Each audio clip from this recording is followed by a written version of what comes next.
नमस्कार दोस्तों, मैं डॉक्टर नीरेंद्र राय भोपाल के न्यूरो सिटी सेंटर में न्यूरोलॉजी कंसल्टेंट हूँ। इससे पहले मैं एम्स भोपाल में न्यूरोलॉजी का विभाग अध्यक्ष था और मेरी न्यूरोलॉजी की ट्रेनिंग एम्स दिल्ली और एमबीबीएस और एमडी की ट्रेनिंग आईएमएस बीएचयू से हुई है।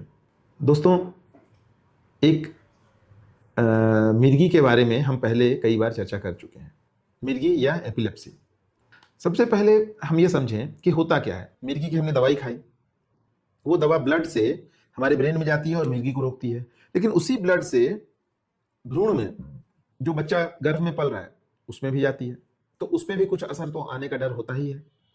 तो इसलिए जो कहा जाता है, एक नियम है कि जब माता गर्भवती हो तो शुरू के 3 महीने में बहुत ज़्यादा दवाइयाँ नहीं लेनी होती हैं, क्योंकि कुछ कुछ दवाइयाँ तो भ्रूण को बुरा असर डालती ही हैं।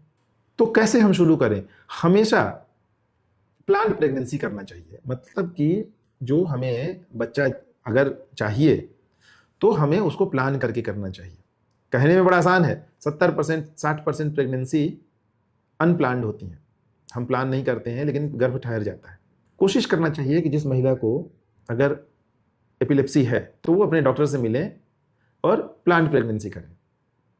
अच्छा, जब शुरू में जब हम दवा का निर्धारण करते हैं तो कुछ दवाएं पता है हमें कि ये उतनी सुरक्षित नहीं है, लेकिन कुछ दवाएं बहुत सुरक्षित हैं। तो हम शुरू में ही जब विवाह की उम्र के आसपास की लड़कियां होती हैं उस समय हम वो दवाइयां शुरू करते हैं मिर्गी की, एपिलेप्सी की, जो कि गर्भ के लिए सुरक्षित हो।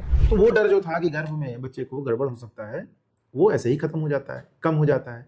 और एक बात मैं बताऊं, अगर कोई सामान्य जो एक डेटा बताता है, रजिस्ट्री जिसको कहते हैं, वो बताता है कि अगर कोई दवा नहीं खा रही है कोई महिला तो 100 महिलाओं में से एक महिला में प्रेगनेंसी में जन्मजात विकार होने का, जन्मजात बच्चे में गड़बड़ होने का संभावना होता है।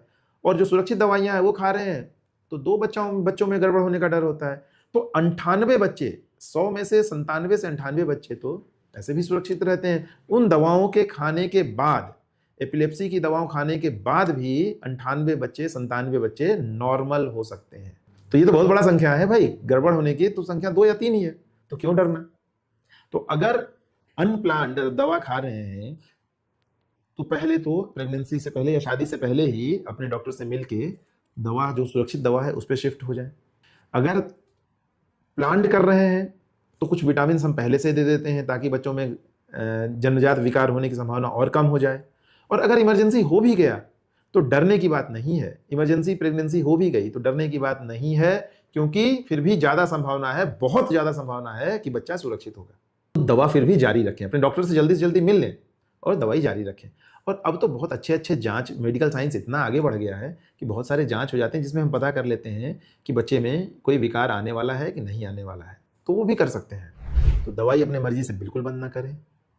अगर आपको ये जानकारी अच्छी लगी तो अपने प्रियजनों को शेयर करें, हमारे चैनल को सब्सक्राइब करें, लाइक करें, हमें प्रोत्साहित करते रहें ताकि हम नई सूचनाएं आपके लिए लाते रहें।